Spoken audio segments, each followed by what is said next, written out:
Ça, c'est moi pendant ma première écoute d'Octane de Don Toliver. Et là, tu dois te demander pourquoi je dis ça. Et si c'est le cas, sache que tu es au bon endroit. Parce que dans cette vidéo, tu sauras tout ce que je pense de ce projet. Dans le deuxième épisode de la série qui vous a énormément plu sur ma première vidéo, qui portait sur Don't Be Dumb de A$AP Rocky. Et avant de commencer, je dois rajouter quelque chose. Je l'ai déjà dit en vidéo plusieurs fois, mais il faut savoir que Don Toliver n'a jamais été un artiste que j'apprécie tout particulièrement. C'est un rappeur que j'aime bien, que je trouve bon, mais sans plus. Mais ne vous inquiétez pas, je ferai preuve d'objectivité à 100% dans cette vidéo. L'album m'a-t-il maintenu éveillé ? Me suis-je réellement endormi en écoutant le projet pour la première fois ? Ou au contraire, est-ce que j'ai aimé le projet ? En gros, Octane de Don Toliver, ça donne quoi ? Don Toliver, rappeur originaire de Houston au Texas, né en 1994.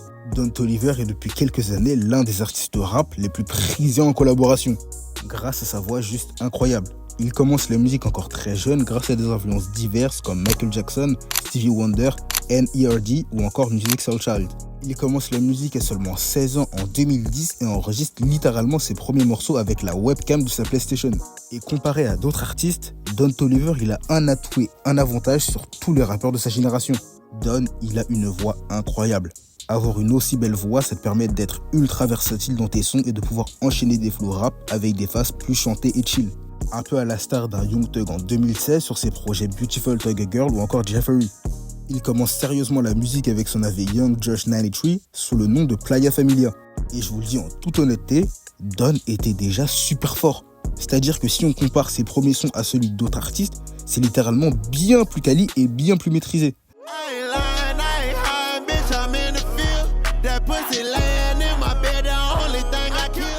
Sauf que le problème d'être aussi chaud quand t'es en groupe, c'est d'être comparé. Sauf que là, c'est beaucoup trop flagrant. Avec tout le respect, Don, il met une vitesse monumentale à son ami Josh. Et c'est après la sortie de leur première mixtape que le groupe va se séparer.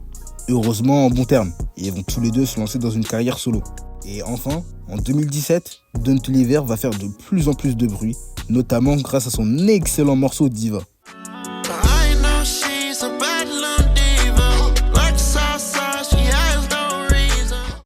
Il sort dans la foulée sa mixtape Donny Womack le 2 août 2018. C'est franchement un bon projet qui confirme le statut de rookie super talentueux de Don Toliver.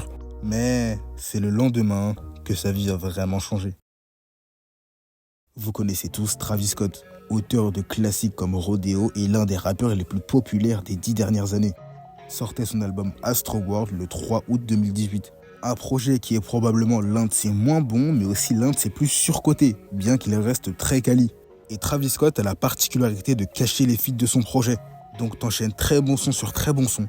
Et quand t'arrives au 13e titre, tu tombes sur la voix d'un mec que t'as jamais entendu, mais qui sort un refrain juste phénoménal.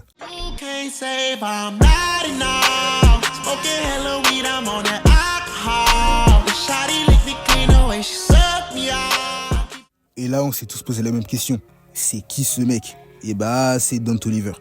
Et il signe dans la foulée dans le label Cactus Jack de Travis Scott. Il participe et lâche de très belles performances sur le projet commun du label Cactus Jack, Jack Boys 1, sorti en décembre 2019. Il sort son tout premier album le 13 mars 2020, Heaven or Hell, et confirme sa place de tête d'affiche de la nouvelle génération, avec des morceaux que j'ai bien saignés comme After Party ou encore No Idea. Au cours de l'année, il participe et rend viral l'un des morceaux les plus marquants de l'année 2020 aux côtés de Nav et Gunna sur le morceau Lemonade.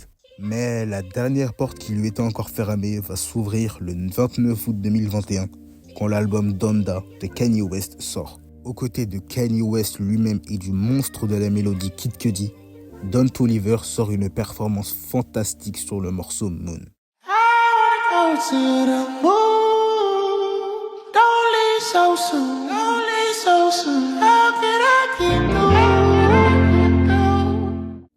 Il sort son album Life of a Don quelques mois plus tard, le 8 octobre 2021.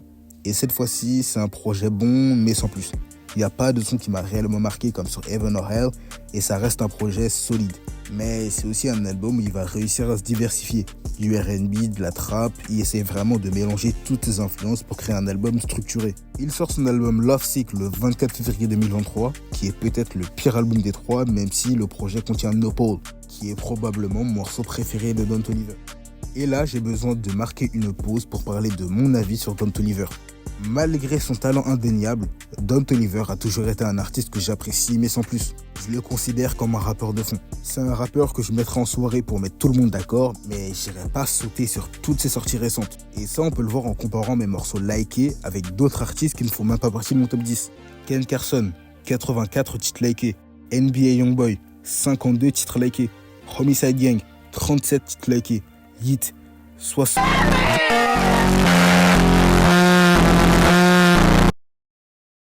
Bref, même si c'est des artistes qui sont pas dans mon top 10, c'est certains des artistes que j'écoute le plus au quotidien. Sauf que Don Toliver, je n'ai que 13 titres likés. Ça peut paraître méchant de dire ça, mais Don et Lil Baby, je les mets dans la même case personnellement. C'est deux rappeurs que j'écoute quand ils font des fulgurances, mais je les écoute pas du tout régulièrement. Mais ça, c'était ce que je pensais de Don avant la sortie de son album Hearthstone Psycho. Hearthstone Psycho, c'est un projet qui m'a énormément surpris grâce à une direction artistique que j'ai trouvée incroyable. Le mélange de morceaux énervés à la guitare électrique accompagné de la voix et de l'interprétation folle de Don Toliver donne un projet qui est l'un des meilleurs de l'année 2024 selon moi. D'ailleurs, le morceau contient Toe Rap, qui est le morceau que j'ai le plus écouté en 2025 d'après mon Spotify Wrapped et qui est selon moi le meilleur morceau de l'année 2024.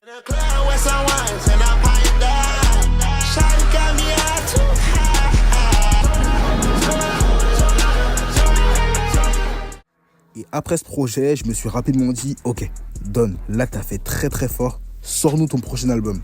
Et le 30 janvier 2026, il sort son tout nouvel album, Octane. Et je vais commencer à râler dès maintenant, la DA du projet était franchement super cool. L'album a été enregistré dans l'observatoire où Einstein travaillait avant de perdre la vie, et on s'attend donc à un projet où Don va expérimenter, là où il va faire des choses qu'il n'a jamais fait. Mais bon, commençons par le commencement. Très bonne intro avec E85.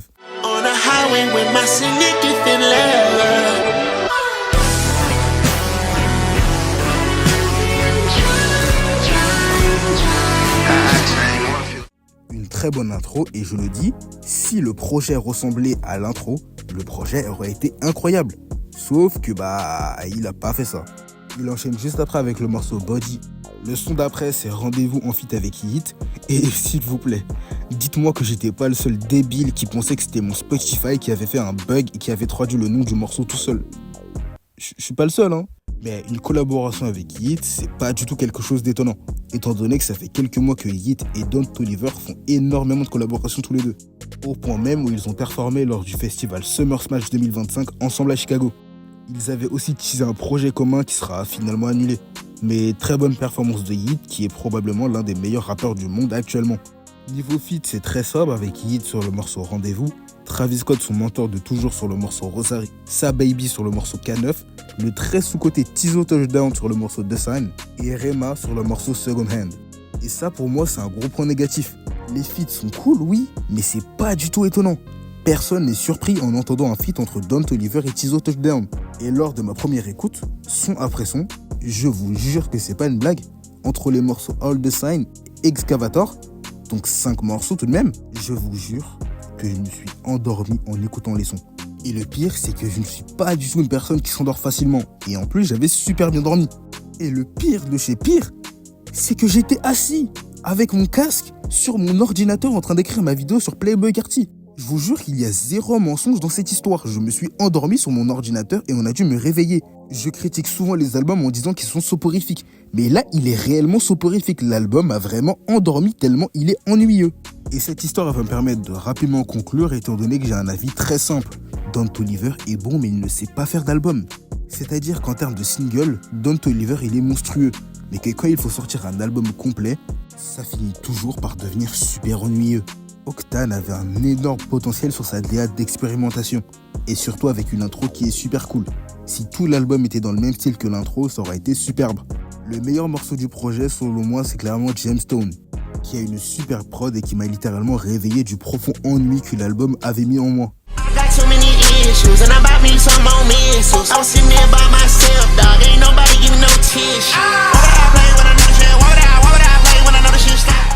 Mes mentions honorables à l'intro E85 et Body.